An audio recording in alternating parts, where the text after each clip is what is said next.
ጤና ይስጥልኝ ተመልካቾች፣ ፋና ሚዲያ ኮርፖሬሽን ነው። ፕሮግራሙ የወል እውነት ነው። የወል እውነት በኢትዮጵያን የጋራ ጉዳይ ላይ ትኩረቱን የሚያደርግ ስለ ኢትዮጵያ ትላንት ዛሬና ነገ አንሰን የምንወያይበት ፕሮግራም ነው። በዚህ ፕሮግራም ላይ ከታሪክና ከትርክት ጋር የተገናኙ ጉዳዮችን አንስተን በስፋት እንነጋገራለን። የተሳሳቱ ትርክቶችን ለማረም ለአብሮነታችን የሚበጁ ታሪኮችን ለመገንባትም ይሄ ፕሮግራም ይሰራል። ለማንኛውም ይሄን ኢትዮጵያና ኢትዮጵያዊነትን ከፍ የምናደርግበትን ፕሮግራም እንድትከታተሉ እናንተንም በአክብሮት እንጋብዛለን። እስጢፋኖስ አበራ ነኝ። የፋና ሚዲያ ኮርፖሬሽን የወል እውነት ፕሮግራም ከመሸጋገሪያ በኋላ ከዛሬ እንግዳው ጋር ይመለሳል።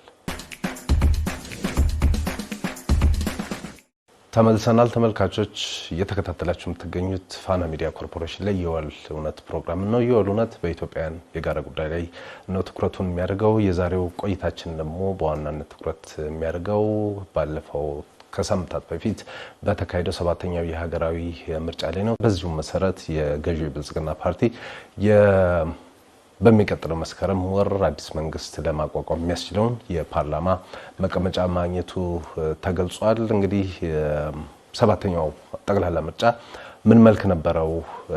የሚቀጥለውስ መንግስት ምን አይነት ትኩረት አቅጣጫዎች ሊኖሩት ይገባል? የሚሉትንና ተያያዥ ጉዳዮችን መነሻ አድርገን ነው ዛሬ ውይይት የምናደርገው ደግሞ ከህግና ከዓለም አቀፍ ፖለቲካል ሳይንስ መምህሩ ከፕሮፌሰር አልማርያም ጋር ነው። እንግዲህ እሳቸውን በተለያዩ መገናኛ ብዙሃን ላይ ታውቋቸዋላችሁ። በአሜሪካን ሀገር ለረጅም ዓመታት በህግና በፖለቲካል ሳይንስ መምህርነት ቆይታ አድርገዋል። በኢትዮጵያ ጉዳይ ላይም በመገናኛ ብዙሃን ላይ እየቀረቡ አስተያየት ሲሰጡ ታውቋቸዋላችሁ። ከእሳቸው ጋር ነው ቆይታ የምናደርገው። በድጋሚ ፕሮግራሙ እንድትከታተሉ በእኔም በፕሮፌሰር ስምም በአክብሮት እንጋብዛለን። ፕሮፌሰር እንኳን በደህና መጡ። እንኳን በደህና ጠበቃችሁን። እንግዲህ አመሰግናለሁ ስለጋበዛችሁ። እሺ እንግዲህ ዛሬ የተገናኘ ነው ከምርጫው 7ኛ ጠቅላላ ምርጫ ተጠናቆ ወደ ውጤት ከተገለጸ በኋላ አሁን ደግሞ ከፊታችን አዲስ መንግስት የሚመሰረቱበትም ጊዜ ላይ ነው። እሱ ነው መነሻ የምናደርገው።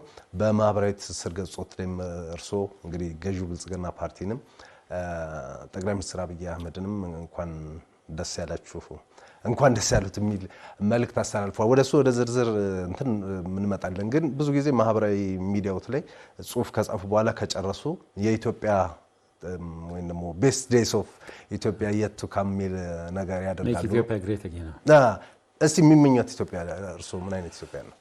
እኔ የምመኛት ኢትዮጵያን እያየኋት ነው። በአይን ከድህነት የምትወጣ ኢትዮጵያ፣ አንድነቷን የምትጠብቅ፣ ሉዓላዊነቷን የምታስጠብቅ፣ በሰላም የምትኖር፣ ለአካባቢው ገናና የምትሆን፣ ህዝቦቿም በዘር በሃይማኖት በቋንቋ በመሳሰሉት ነገሮች ሳይከፋፈሉ አንድነታቸውን ጠብቀው ከድህነት ለመውጣት ሁሉም በመደመር ተነስተው ሲጥሩ ማየት ነው ፈልገው። ይሄንንም እያየ ነው የሚመኛት ኢትዮጵያ የሚመኛት ይችላል።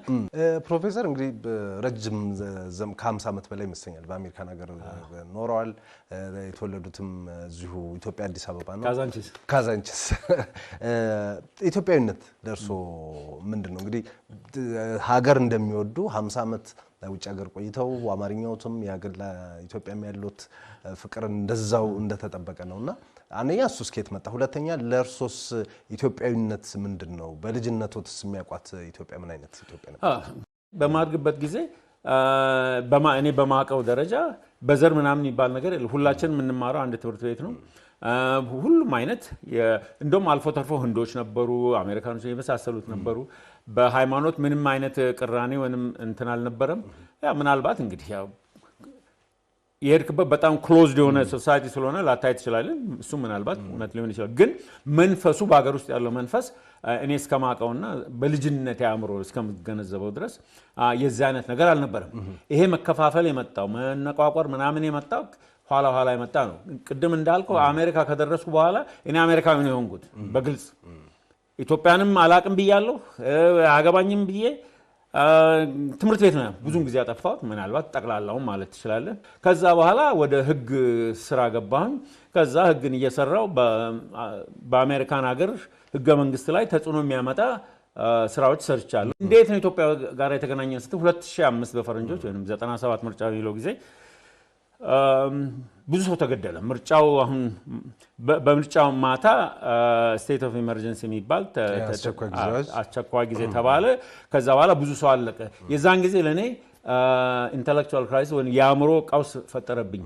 እኔ ለአሜሪካ ህዝብ እየታገልኩ በሲቪል ራይትስ ለጥቁሮች እየተሟገትኩ ወንጀለኞች እዛ መብታቸው ተገፈፈ እያልኩ ምን እያልኩ ሌትና ቀን እዛ እየሰራሁ የአሜሪካን መንግስትና የአሜሪካን ህገ መንግስትን የአሜሪካን ህዝብ መብት እያስጠበቅኩ በየፍርድ ቤቱ ከታች ጀምሮ እስከ ጠቅላይ ፍርድ ቤቱ ድረስ እየተሟገትኩኝ ለኢትዮጵያ ግን ምንም አልሰራው ምንድነው የሚል የአእምሮ ጥያቄ መጣብኝ። በዛን ጊዜ ወሰንኩኝ። በህግ ፍርድ ቤት የህግ ጽፈት ቤትም በጣም አሳጠርኩት። only selective case ብቻ ነው የምወስደው። ያም በእንትን ሲሆን አንዳንድ ሃይ ፕሮፋይል የሆኑ ነገሮች ወይንም ህብረተሰቡ ላይ ለውጥ ያመጣሉ የሚሉትን ነገሮች እንደዛ አይነት በሚሉት ኬሶች ላይ ሳተፋለሁ። በትምህርት ቤትም ላይ ያለኝን በቃ ኦርጋናይዝ አደረኩና በኢትዮጵያ ላይ ትንሽም ቢሆን ለውጥ አመጣለሁ አልኩ። እኔ ደግሞ ጠበቃ ስለሆንኩ ማምጣት የምችለው ሙግት ነው። ሐሳብን በመሞገት ህግን በመጥቀስ የበላይነት በማስታወቅ በሰብአዊ መብት መሟገት የመሳሰሉትን ነገር ባለፈው መንግስት ላይ የአሜሪካን ምክር ቤት ሄዶ በመናገር በአሜሪካ የዜና አውታሮች ላይ ወጥቶ መናገር ያለውን በአገሪቷ ውስጥ ያለውን መጥቼ ባላም ባጠናውትና በተገነዘብኩት በህግ አንፃር ማለት ነው ሙግት አደረኩኝ። በራሴም ስገምት ትንሽም ቢሆን ለለውጡ አሻራ አምጥቻለሁ የሚል ግምት አለኝ። እንግዲህ ከዛ በኋላ ነው ለውጡን ተከትሎ ወደ ሀገር ቤት የመጡት። አሁን 8 ዓመት ሆኗል። እንዴት ይገመግሙታል እስቲ ለውጡን አጠቃላይ? እንግዲህ የለውጡ ባለቤት ነኝ ብዬም ስለማምን መንግስት በተለይም ጠቅላይ ሚኒስትሩ ክቡር ጠቅላይ ሚኒስትሩ ዶክተር አብይ አህመድ የሚሰሩትን ስራ እኔ መናገር የለብኝ ዓለም ተናግሮታል። ባለፉት 4 ዓመት ብቻ ኢትዮጵያ ውስጥ ያለውን ለውጥ መናገር ማንም ሰው ይችላል። በኢኮኖሚ ደረጃ ሆም ግሮውን ኢኮኖሚክ ሪፎርም ተብሎ ምን አይነት ለውጥ እንዳለ አይተናል። ያለውን ችግር ኮቪድ እያለ የባይደን አድሚኒስትሬሽን ኢትዮጵያ ላይ ያለው እቅባት የአገዋ ላይ የተባረር ነው። በባንክ በኩል በግብጽ በኩል በጓሮ እየገባች ያን ሁሉ ተታግለው ጠቅላይ ሚኒስትሩ እዚያ አድርሰውናል። ስለዚህ ትልቅ ክብር አለኝ። ሙሉ በሙሉ ደግፋቸዋለሁ። ይሄ ጥያቄ የለውም። ለምን ብትለኝ የሚሰሩ ስራ ትክክል ስለሆነ አንድ ጥፋት ካሳየኝ አንድ ሰው ጠቅላይ ሚኒስትሩ እኔ ለመወገት ምንም ችግር የለኝ። እስካሁን ግን በዚህ ቦታ ይሄን አጥፍቷል፣ በዛ ቦታ ይሄን አጥፍቷል፣ የተሳሳተ ሐሳብ ይዟል፣ ለሀገሪቷ የሚሰሩ ስራ ትክክል አይደለም ብሎ የሚያሳየኝ ሰው በማናቸውም ጊዜ እኔ ለመወገት ዝግጁ ነኝ። እስካሁን ግን አላየሁም። ስለዚህ እውነትን እውነት ደግሞ ብሎ መናገር ያስፈልጋል። አንድ ሰው ትክክል ሲሰራ መደገፍ ያስፈልጋል። ይሄ ፈጣሪ የሚያደርገው ነገር ነው። በጥላቻ ወይንም እኔ ይገባኛል ወይንም እንደዚህ ራስን ከፍ አድርጎ አይቶ እንግዲህ ይህንን ለውጥ ለማምጣት ቀላል ነገር አልነበረም። ምን ያህል መስተዋጽኦ ምን ያህል ሳክሪፋይስ ክፍያ እንደተከፈለ ምናልባት የማይገነዘቡ ሰዎች ሊኖሩ ይችላሉ። ስለዚህ የተሰራውን ስራ አይቶ ይሄ ትክክል ነው ያ ትክክል ደግሞ የተሻለ ስራ ማሳየት ነው። ስለዚህ ባለፉት 8 ዓመታት እኔ ያየኋቸው ለውጥ ምመኛቸውን አይቻለሁ። ለምሳሌ ምርጫውን ውሰድ። ለምንድን ነው እዚህ የኢትዮጵያ ፖለቲካ ውስጥ ገባሁት? ምርጫ ተበላሽቶ ስንት ሺህ ሰው ስላለቀ ነው። እነ ዳኛ ሳሙኤልን አነጋግራቸው አሜሪካ ሲመጡ የአሜሪካ ምክር ቤት ሄደው ቃል ሊሰጡ ሲመጡ ከጎናቸው ነበርኩኝ። አይቻለሁ። እንትኑ ማስረጃውን አይቻለሁ። የኮሚሽን የኢንኳሪ ኮሚሽን የተባለ የምርመራ ኮሚሽን የምርጫ 97ን ተከትሎ የተፈጠረውን ግጭት እንዲያጣሩ የተቋቋመ ራሱ ያን መለስ ዜና የሰየማቸው ሰዎች መጥተው ሲሉ ያን ሁሉ አይቻለሁ። ስለዚህ ምንድነው አንደኛው ብትለኝ ሰላማዊ የሆነ ምርጫ ተካሂዶ ህዝቡ የሚፈልገው መንግስት መርጦ ያ መንግስት ደግሞ ኃላፊነቱን ወስዶ ማንዴቱን ወስዶ ደግሞ ወደፊት እንዲቀጥል ነው ፈልገው። አሁንም ያየሁት ይሄን ነው ማለት ነው። ለምሳሌ ተመልከት። እኔ አይደለሁም ደግሞ ይሄን ማለት የውጭም ሰዎች ተናግረውታል። ምንድነው ፕሬዝዳንት የቀድሞ ኬንያ ፕሬዝዳንት ኡሁሩ ኬንያታ ያሉት ኢትዮጵያኖች በዚህ ምርጫ ሊኮሩ ይገባል፣ ታሪካዊ ነው የተጠቀሙት ቃል ነው፣ ለአፍሪካ ተምሳሌት የሚሆን ነው፣ በዚህ ይቀጥሉበት። ምን አይነት በራሳቸው ላይ ክብር ሊወስዱ ይችላሉ አሉ። እኔ በጣም ነው ማከብረው። ፕሮፌሰር እንግዲህ እንዳሉት የአፍሪካ ህብረት የኢጋድ አሁን ደግሞ በርካታ መንግስታት አውሮፓ ዩኒየን የማሌዥያ የምናምን የሌላ ሀገር የለም የሁሉም ሀገራት የህንዱም ጠቅላይ ሚኒስትር እንደዚሁ የእንኳን ደስ አላችሁ መልእክት አስተላልፈዋል። እርሶ ደግሞ በአካል ነበሩ የምርጫውን ተመልክተውታልና ምን መልክ ነበረው እስቲ የምርጫው? በጣም ግሩም ነገር ነበር። እንዳጋጣሚ ሆኖ ኢትዮጵያን ቴሌቪዥን ያለውን በቀኑ ያለውን ሁኔታ ገምግም ተጋብዤ ነበርና ከተማ ውስጥ እየዞርን ነበር ምን ሄደው እና ሰው በስነ ስርዓት በጣም ደስ የሚለው ይሄ ነው።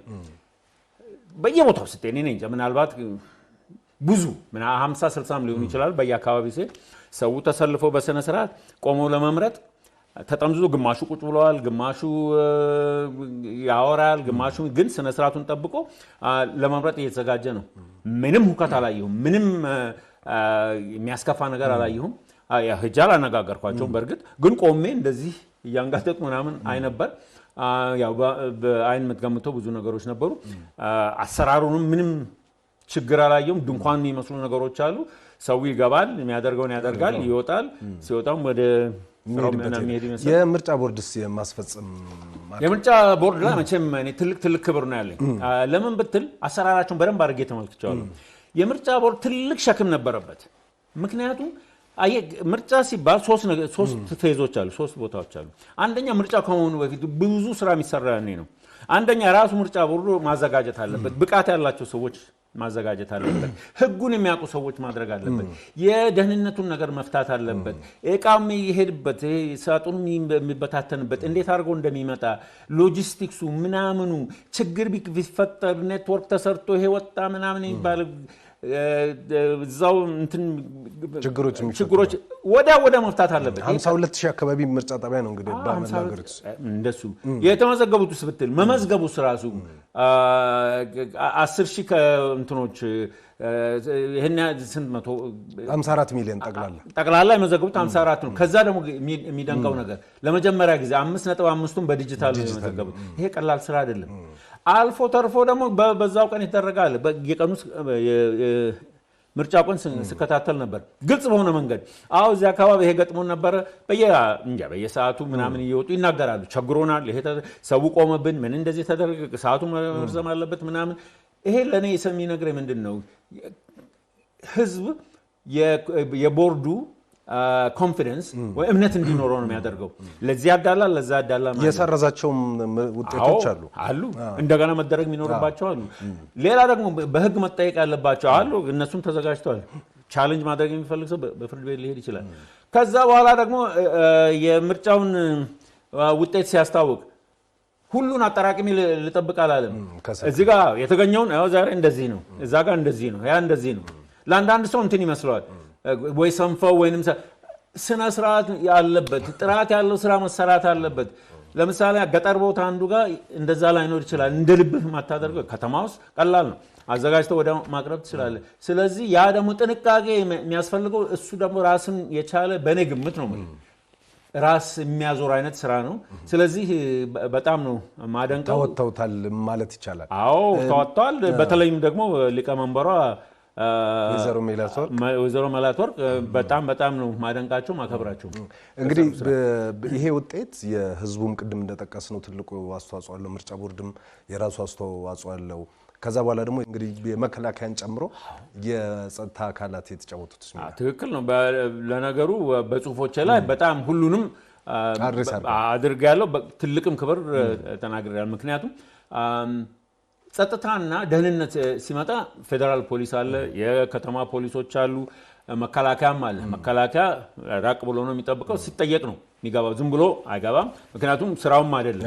ግን ሁካታም ይፈጥር ለጸጥታው ለአካባቢው ጸጥታ የሚያንሳል ያኔ ይገባሉ። ግን የተሰራውን ደግሞ በግሌ ስለማውቀው ነው።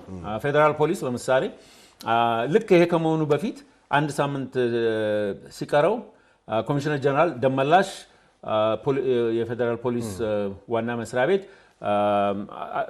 ፕሬዘንቴሽን አድርገውልን ነበረ።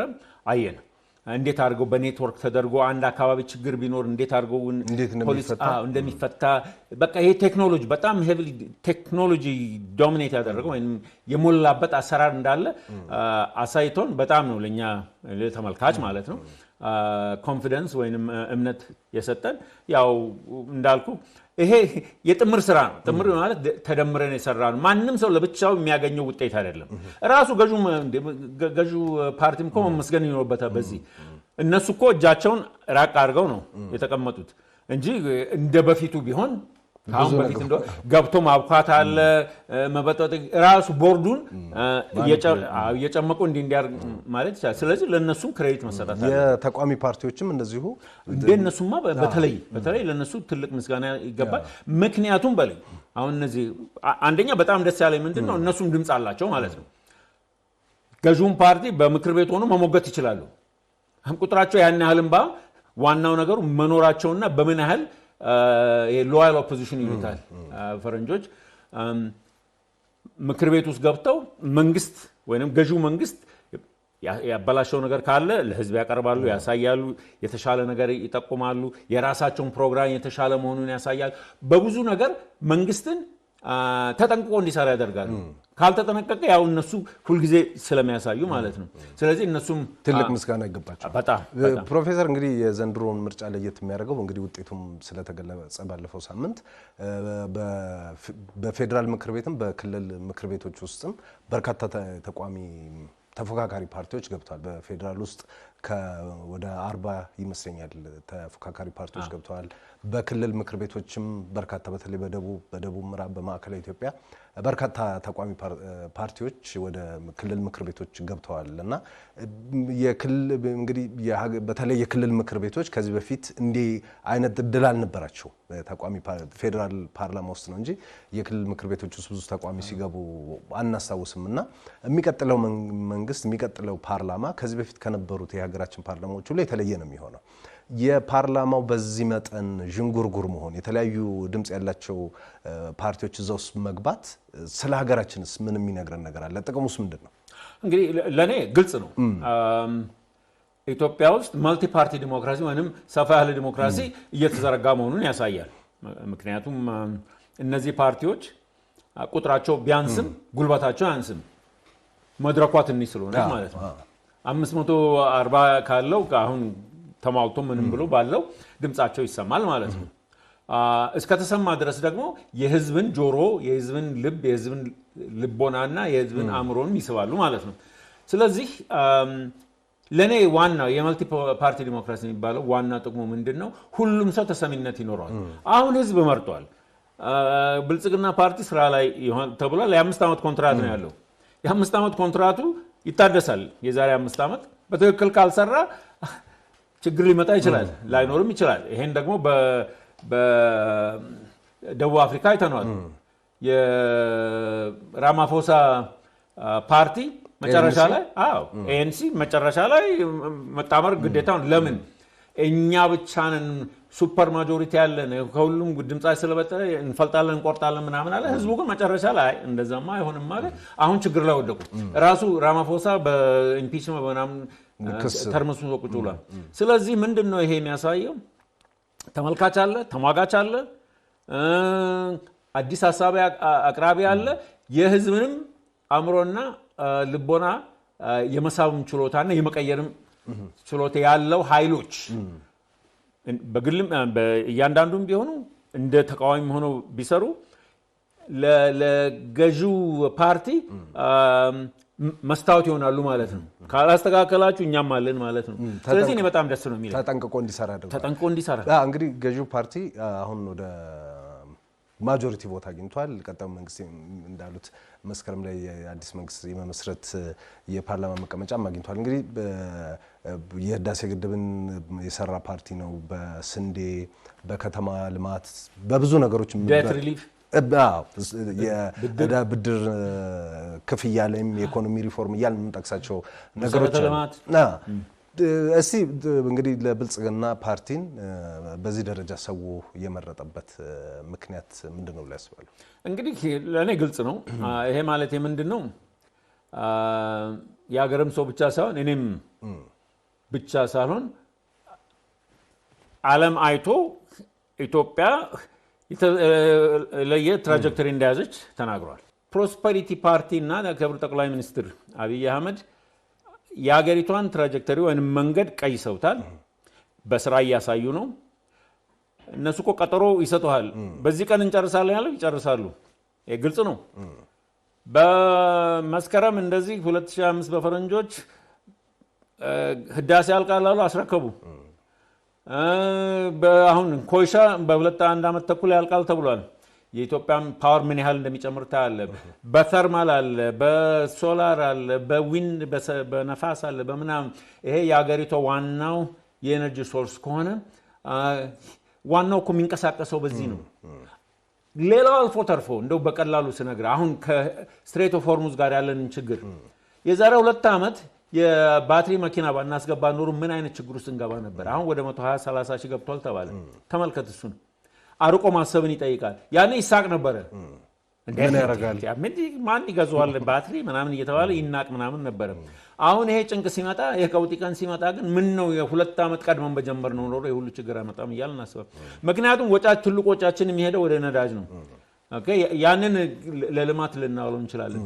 ስለዚህ በከተማ አለ ኮሪደር ብዙ ሰው በተለይ ዲያስፖራ የኔ ጓደኞች ማያውቁት ምንድን ነው አዲስ አበባና እንደዚህ ትንንሽ ከተማ ወይም ትልቅ ከተማዎች ባህር ዳር እንደዚህ ሂድና በፈለከው ትንሽ ወረዳ ውስጥ ብትሄድ ሁሉ የራሱን ይሞክራል በአቅሙ ለማጽዳት። ምን እኔ በሻሻ ድረስ ሄጄ አይቻለሁ። እያንዳንዱ ሰው ማይሰራው የለም ማለት እየጠቀስኩት ጠቅላይ ሚኒስትር ከዛ ስለመጡ ማለት በየቦታው ብትሄድ እያንዳንዱ ኢትዮጵያውያን እኔ እስካየሁት ድረስ ይጥራል።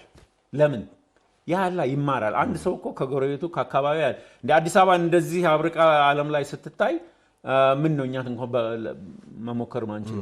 ከዛ ደግሞ በቀጠናው የምናደርገውም ነገር አለ። ምንድነው ቀጠናው ላይ ያለ የኢትዮጵያ ፖሊሲ አንድና አንድ ነው። ምንድነው እሱ? ከጎረቤታችንም በሰላም ነው የምንኖረው፣ አገራችንን በሰላም ነው የምንፈልገው። እኛ የምንፈልገው ከድህነት መውጣት፣ ልጆቻችን የተሻለ ትምህርት እንዲያገኙ፣ ኢትዮጵያ በአርቲፊሻል ኢንተለጀንስ በዲጂታል ኢኮኖሚ ከአፍሪካ እንድትበልጥ፣ የተሻለ ሕክምና እንዲኖረን፣ የተሻለ አስተዳደር እንዲኖር፣ ሙስና ምናምን እንዲቀር፣ ወደ ዲጂታል እየሄድን ምናምን ይሄንን ነው የምንፈልገው። ምንድነው አሁን ጠቅላይ ሚኒስትሩ የሚሰሩት? ይሄ አይደለም እንዴ? አፕሪሺየት ማድረግ ያስፈልጋል። በጥላቻ ተሞልተን እንዲህ መናገር አያስፈልግም። ትክክል ሲሰራ በቆነ ትክክል ነው ይሄ ተሰርቷል ግን እኔ በሰራሁት ብሎ ነገር የለም። እኔ በሰራው ኖሮ ይሻል ነበር አይደለም፣ ሰርተ ማሳየት ነው። ደግሞ ሁል ጊዜ 4 ኪሎ እያሉ ራስን በምዕናብ መበጥበጥም አያስፈልግም። አንደኛ 4 ኪሎ ቀላል ነገር ቀላል ስራም አይደለም። እኔ አውቀዋለሁ፣ በጣም ከባድ ስራ ነው እዛ ያለው። የሚሰሩት ሰዎች ይስሩ። አሁን በኔ ትውልድ ያለው ግልጽ ነው የምነግርህ። ምን ጉልበት አለን እኛ እዛ ገብቶ አንደኛ አሁን ያንተ ትውልድ የኔ አይነቱን የኔ ትውልድ ሪሊ እናቃለን አናቀም። ካሁን በፊትም ተናግሬያለሁ። ወጣቶች ጊዜው እናንተ ነው። ተረክባችሁ ወደፊት የምትወስዳት ኢትዮጵያ ጣፋንታ የሚወሰነው በእናንተ ነው፣ በእኔ አይነቱ አይደለም። እኛ ውሃ ቀባዮች ነን፣ እናንተ ገንቢዎች ናቸው። አዲሷ ኢትዮጵያ ትገነባላችሁ ማለት ነው፣ እንደ ግንብ ማለት ነው። እዛ ስትገነቡ እኛ ውሃ እናቀርባለን፣ ሲደክማችሁ ቁጭ በሉ እንላለን ምናምን። ግን ሄቪ ሊፍቲንግ ይሉታል ፈረንጆች። ከባድ ሸክሙን ግን መሸከም ያለባችሁ እናንተ። እኛ አቅምም የለን ጤናውም የለን ምን ነገር አንችለውም። ግን ብዙዎቻችን ደግሞ ራሳችን እንደልላለን። አሁን እኛ እዚህ ገብተን ከዲያስፖራ መተን ከምናምን እዚህ እኔ ወርልድ ባንክ ሰርቼ እኔ ፕሮፌሰር ሆኜ እንዲህ አድርጌ ምናምን ይሄ ሁሉ ዊሽፉል ቲንኪንግ ወይንም አለማወቅ አለመገንዘብ ነው። ይሄን ማወቅ የሚፈልግ ሰው ይምጣና እዚህ ሀገር ይቆይና ይመልከተው። እስቲ ሄዶ ያነጋገር፣ ጉሊት ሄዶ እስቲ ሰዎቹን ያነጋገር ምን አይነት ሁኔታ ላይ እንደሚኖሩ። ተፈናቀሉ እያሉ ዲያስፖራ እስቲ ሄድና የተፈናቀሉት አናገራቸው። እኔ ስላናገርኳቸው ነው ነገር። ኦኬ እነዚህ ገብታ ሀገር ውስጥ ካላየኸው ድረስ ውጭ የምታወራው ወሬ ብቻ ነው። ይሄን ልንገርህ። ስለዚህ ሰው ምርጫ ውስጥ የገባውም ያለውን ተስፋዎችን ተመልክቷል በትክክል እንጂ አየህ ምን መሰለህ ችግሩ ይሄ ሶሻል ሚዲያ ላይ የሚጮኸው የኔ አይነቱ ኤሊት ነኝ ምናምን የሚለው ችግራችን ምን መሰለህ እኛ ምን ስላት ነገር እውነት ናት ብለን ስለምናምን ነው። ህዝቡ ግን ከኛ የበለጠ ነው የሚያውቀው። እስቲ ሞክር ሂድና አንተ ራስህ መንገድ ላይ ሂድና ተራውን ሰው አነጋገር ይነግራል ምን ችግር እንደሆነ። ኢትዮጵያ ውስጥ ያለውን ችግር ማን እንደሆነ ማወቅ ከፈለግ መንገድ ላይ የሚያልፈውን ሰው ነው የምታነጋግረው። ለምን ይኖሩታል ያንን ችግር።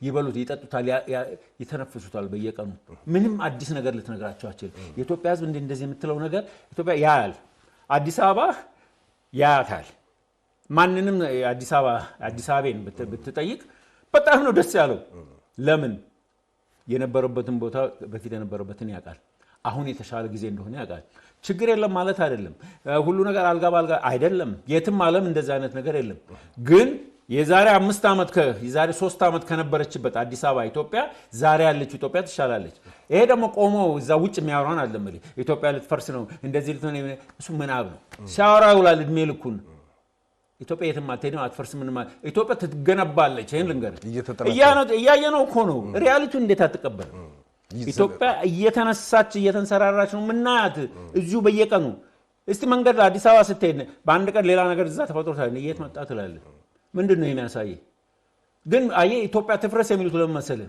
አእምሮአቸው ውስጥ ያለው ጥፋትና ተንኮል መጥፎ ነገር ስለሆነ ኢትዮጵያ እንድትፈርስ ማየት ይፈልጋል ኢትዮጵያ ግን አትፈርስም እንኳን መፍረስ እንደ ድንጋይ ጠንክራ ግራኒት ይሉታል እየተጠናከረች ነው ሁልጊዜም ተጠናክራለች ይሄ ሲባል ግን ዜጎች ደግሞ የሚፈልጉት ነገር የሚጠብቁት ነገር የለም ማለት አይደለም እና ከሚቀጥለው መንግስት እንግዲህ አሁን ስልጣን ላይ ያለው መንግስት አዲስ መንግስት ይመሰረታል በሚቀጥለው መስከረም እና ዜጎች ብልጽግና ፓርቲን ሲመርጡ ከሚቀጥለው መንግስት ምን የሚጠብቁ ይመስሉታል እንግዲህ የኑሮ ውድነት ሰላም የቤት የከተሞች አካባቢ ብዙ የህዝብ ጥያቄዎች አሉና ምን ኃላፊነት አለበት አንደኛው የማሸነፍ ትልቁ ሸክም እሱ ነው ብዙ ይጠበቅብሃል ያንን ታሟላለህ የሚለው ደግሞ ጋፕ አለ እሱ ደግሞ ሁሉ ቀን የምትነቀፍበት ነው ሁሉ ቀን የምትሰደብበት ነው ሁሉ ቀን የማትመሰገንበት ነገር ነው ብልጽግና ላይ ብዙ ነገሮች አሉ አንዳንዱ እውነታዊ ወይንም ሪያሊስቲክ ይሆናል አንዳንዱም ላይሆን ይችላል ግን ለምሳሌ በአገሪቷ ቋሚ የሆኑ ችግሮች አሉ እርሻ መሻሻል አለበት ግዴታ ነው ለምን በልተን ካላደርን ምንም እንትን ሊል አይችልም መሰረታዊ ልማቶች ያስፈልጋሉ ለሁሉም መሰረት ስለሆነ ፋውንዴሽን ስለሆነ በኤነርጂ በኩል የተሻለ ውጤት ማምጣት አለብን አካባቢ ያላል ሁሉ ከተማን ብቻ ሳይሆን አካባቢ ያሉትም ምክንያቱም ኤሌክትሪሲቲ ወይንም መብራት ስለሚያስፈልግ ማለት ነው ለብዙ ነገር ለእንቅስቃሴ ስራ መፍጠር ያስፈልጋል ያ ስራ የሚፈጠረው ደግሞ ከብዙ ጋር የተገናኙ ነገሮች ናቸው የሀገራችን የብድር ሸክም አለብን እሱ እየተቀነሰ ነው ጥሩ ስራ እየተሰራ ነው እሱ ላይ መስራት ያስፈልጋል በትምህርት በተለይ በትምህርት ለምሳሌ የዛሬ 5 ዓመት ገደማ ነው ከ12ኛ ክፍል መልቀቂያ የወሰዱት ከ97 በመቶ ማለፍ አልቻሉም ይላል ያ መሻሻል አለበት በትምህርት ሚኒስቴር ደረጃ ያ ነገር ትኩረት ተሰጥቶ በግድ መሻሻል አሁን ወደ 93 ነው እንደዚህ ገደማ ነው ያለው እየጨመረ ነው የሚመጣው ስለዚህ ፐብሊክ ኤጁኬሽን ያ ላይ ትልቅ ስራ ያስፈልጋል እንደሚሰራ ሙሉ እምነት አለኝ አዲሱ መንግስት ሲመጣ በተለይ ላይ ትኩረት አድርጎ የበለጠ ኤጁኬሽን ላይ ኢንቨስትመንት ይኖራል ብዬ አምናለሁ በሌላ በኩል ደግሞ እንዳይረሱ ኢኮኖሚው እንዳለ ሆኖ የኑሮ ውድነትም እነሱ መሻሻል ምናምን አለበት እኔ ደግሞ በጣም ማምንበት ምንድነው የሀገራችን መከላከያ ደግሞ መጠናከር አለበት የሚል ምኑለት አለኝ አንዳንድ ሰዎች የሚሉት ለመከላከያ የሚወጣው ገንዘብ እንዲህ መከላከያ ከሌለ ደግሞ ሀገር አይኖርም እኔ በዚህ ሆክ ነኝ ፈረንጆች እንደሚሉት በመከላከያ አልደራደርም በአገር ደህንነት አልደራደርም በአገር ሰላም አልደራደርም ስለዚህ እነዚህን ደግሞ አጠናክሮ የሚይዙ ተቋማት የግዴታ መደገፍ አለባቸው አሁን በስራ ላይ ያሉት ብቻ ሳይሆን አገራቸውንም አገልግለው ወጥተው በጡረታ በሌላም ያሉት እነሱም ደግሞ በመንግስት ብቻ ሳይሆን በሲቪክ ደረጃ መደገፍ አለባቸው የሚል እምነት አለኝ ስለዚህ በኔ እምነት ብልጽግና ፓርቲ ብዙ ሸክም ነው ያለበት ግን ተሸክሞ ደግሞ መርጦ የገባው ስለሆነ ተሸክሞ ደግሞ የመውጣት ግዴታው እሱ ነው ግዴታ አለ ሰው ግን ይሄ ደግሞ ነቀፌታ አይኖርም ስድብ አይኖርም ማለት አይደለም ያንንም ሁሉ ተሸክሞ ለኢትዮጵያ ህዝብ ሪዛልት ወይንም ውጤት ማቅረብ አለበት ከ190 ቀረበ 60 ቀረበ 50 ቀረበ እሱ በሂደት እናያለን ግን በኔ እምነት ጠቅላይ ሚኒስትሩም ቆራጥ ናቸው በዚህ ነገር አይደራደሩም እንደ ምንድነው ምርጫው እኮ በሆነ በማግስቱ ጧት እኮ እሳቸው ስራ ላይ ነበሩ አንድ ቦታ ሄደው ያስቆፍራሉ አንድ ነገር ሲያስደርጉ ነበር በስራ እንደሌላው ጠቅላይ ሚኒስተር አሸነፍኩ ብሎ ቁጭ ብሎ በተመንግስታቸው አልተዝናኑ ወደ ስራ ነው የተመለሱት። ይሄ ነው ደግሞ አንደኛም በግሌ ነው ማለት ግልጽ ስለሆንኩ ነው። ማንም ሰው የሚያቀኝ ስለሆነ የምናገረው እኔ ምንም ወደ ኋላ ምለው ነገር የለም። በጠቅላይ ሚኒስትሩ ማያቸው እኔ በህይወታቸው ቫኬሽን ወስደው እንደሆነ እኔ ልቀጣ ይወሰዱ አይመስለኝም። በተለይ ስልጣን ላይ ከመጡ በኋላ አንድም ቀን ቫኬሽን ወስደዋል ብዬ አላስብም። ቢወስዱ ገረማለሁ። ስለዚህ ለሀገራቸው ነው የሚሰሩት 24 ሰዓት 7 days 24 hours 7 days 360 ቀን ይሰራሉ። እኔ እሳቸው ምታቸው መቼ መሰለ ከሳቸው የበለጠ ከሰራው በኋላ ለሀገሬ ብዬ ላመንኩባት ሰርቼ የተሻለ ውጤት ሳሳይ ያኔ እንደ ይሄንን እኮ መንገድ የተሰራው ትክክል አይደለ እኔ የተሻለ ሰራዋለሁ ብዬ በስራ ሳሳይ ነው። ቁጭ ብዬ ግን የሰራን ሰው ቁጭ ብዬ ለመተቸት የተበላሸ ከሆነ እኮ ይቻላል። ይሄ መንገድ ትክክል አይደለም ህዳሴ ሲገነባ በግራ በኩል በቀኝ ሆነ ተሳስታል ማለት ትችላለህ። ህዳሴን ሳልሰራ ኮይሻን ሳልሰራ ቢሾፍቱን ሳልሰራ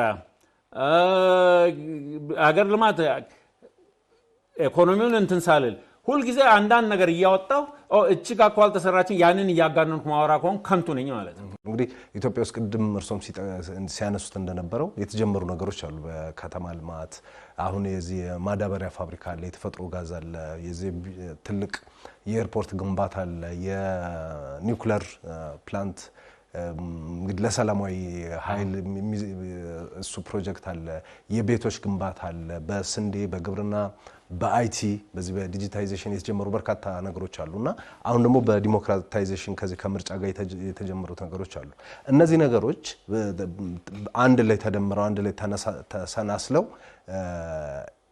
ከመጡ በሚቀጥለው 10 ዓመት በሚቀጥለው 20 ዓመት ምን አይነት ኢትዮጵያ እናያለን ብለው ያስባሉ? ታላቋን ኢትዮጵያ ነው እናያት። አዲሷ ታላቋ ኢትዮጵያ። ይሄ ማለት ምንድነው? የኔ ህልም ተሟላ ማለት ነው። ኢትዮጵያን እንደገና ታላቅ እናርጋት ያልኩት ሆነ ማለት ነው። 15 ዓመት ግን ይፈጃል ብዬ አላስብም። እኔ 5 ዓመት ውስጥ ነው የምገምተው ይሆናልም ብዬ አምናለሁ። ምክንያቱም እየተሰራ ነው ያለው መሰረተ ስራው እንትን ብሏል። ከዚህ በኋላ አክሰለሬሽን ወይንም እያፋጠን የምንሄድበት መንገድ ነው። ለዚህ ሁሉ ደግሞ ቅንነት ያስፈልጋል፣ ጥሩ መንፈስ ያስፈልጋል። ሁላችንም ደግሞ የምንችለውን ያህል መስተዋጽኦ ማድረግ አለብን። ቁጭ ብለን ፕሮስፐሪቲ ስራ ወገሌ ስራ የሚባል ነገር የለም። እኔ ራሴ መስራት የምንችለው አንተ በሙያ ትሰራለህ፣ እኔ በሙያ እሰራለሁ። ያ ሁሉ አብሮ ሲጣመርና ሲደመር ነው ኢትዮጵያ ታላቅ ምናደርጋት። አንዱ ተመልካች፣ አንዱ ተሳዳቢ፣ አንዱ ምናምን ከሆነ ግን እንደዛ ሊሆን አይችልም። ግን ዋናው ምንድነው መርሆ ብዬ ማስበው ምንድነው ሁላችንም በምንመለከትበት መንገድ አንድ አቅጣጫ ነው የምንሄደው። ኢትዮጵያን እንዴት አድርገን ነው እንደገና ታላቅ ምናደርጋት ነው። ያ ደግሞ እንደምናደርጋት እርግጠኛ ነኝ። ከተቋሚዎችስ እንግዲህ ፓርላማ ይገባሉ። አሁን ከነሱ ምን ይጠበቃል? አሁን ዝም ብሎ የሚተቹ ወይም ደግሞ አማራጭ ሳይኖር ትችት የሚያቀርቡ ሰዎች አሉ። ቅድም እንደጠቀሱት በዳያስፖራም በተለያየ አጋጣሚና የህዝብ ድምጽ ሰጥቷቸው ወደ ምክር ቤት ከሚገቡ ከገዢው ፓርቲ የሚጠበቀውን ቅድም ስላነሳን ከተፎካካሪ ፓርቲዎች ውስጥ ምክር ቤት ውስጥ ሲገቡ አንዳንዶች እንግዲህ በማህበራዊ ሚዲያ ላይ እንደዚህ ያለ እንዲባል አስተያየት የሚሰጡ ሰዎች አሉ።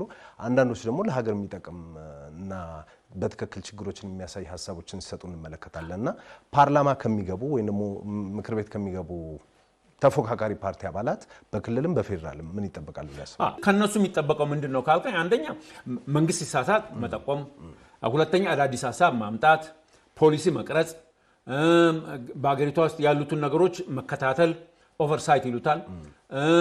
ከመንግስትም ጋር አብሮ መስራት እኮ የሚያሳፍር ነገር አይደለም እኮ። አሜሪካን ተመልከት፣ ዴሞክራትና ሪፐብሊካን ይባላል። በአይዲዮሎጂ ላይገናኙ ይችላል፣ ግን ብዙ ነገር ለምሳሌ በአገሪቷ የውጭ አመራር ላይ ይስማማል። ብዙ የሚያስማማ ነገር አለ። ሁልጊዜ ተቃዋሚ የሚባለው ነገር እኔ ራሱ አይገባም። ተቃዋሚ ማለት ሳይሆን ሎያል ኦፖዚሽን ወይንም ምክር ቤት ውስጥ ሆኖ ይቃወማል፣ ግን አቃዋሙ በስነ ስርዓት ነው፣ አገር በሚደግፍ አይነት አቃዋሙ እንጂ ሁሉንም ነገር እንደዛማ ይሄ የህፃን አይነት ጨዋታ ነው። ለፖለቲካም ደረጃ እንትን አይልም።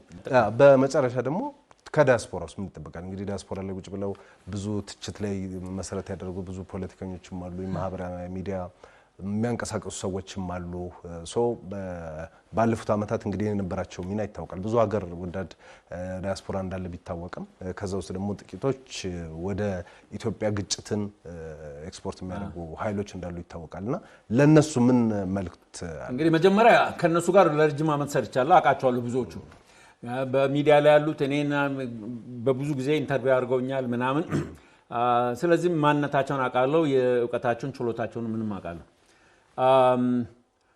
ማወቅ ያለብን ምንድነው ሁሉ ሰው በልቶ ማደር አለበት ስለዚህ እነዚህ ሰዎች ዩቲዩብ ላይ ምናምን ቲክቶክ ምናምን አድርገው ያዋሩ ምን ያህል ያቺን ነገር በክሊክ ቤት ያደረጉ መጠቀማን ስለዚህ በዛ ደረጃ ያቻዋለሁ ሰው መብላት ካለበት ለምንም ሊበላ ይችላል የሚያሳዝነው ምንድነው በሰው ደም በሰው ጉዳት በሰው እልቂት እየነገዱ መኖሩ በጣም ያሳዝነኛል እነዚህ ሰዎች በርግጥ ተቃዋሚነትና ጭብጥ ያለው ነገር ቢኖራቸው መንግስትን መሞገት እኮ ይችላሉ እገሌን ወተዚ በኩል ተኩስ ግደል ምናምን ከማለት ያው መንግስት የሚሰራው ትክክል አይደለም ምናምን ማለት ነው እዚህ አካባቢ ሰው ተገደለና ጠቅላይ ሚኒስትሩ ወይ ገሌ ነው ኃላፊነቱ በዘር ተነሱ ብሎ እንኳንስ ከግለሰብ ቀርቶ ከሃይማኖት መሪ ቀርቶ ከተራሰውም የሚጠበቅ ነገር ግን እንደዛ ያደረጉ ነው የሚናገሩት ይሄ ስለዚህ ምንድነው ምንድነው የሚባለው ሳይኮሎጂካል ችግር ወይ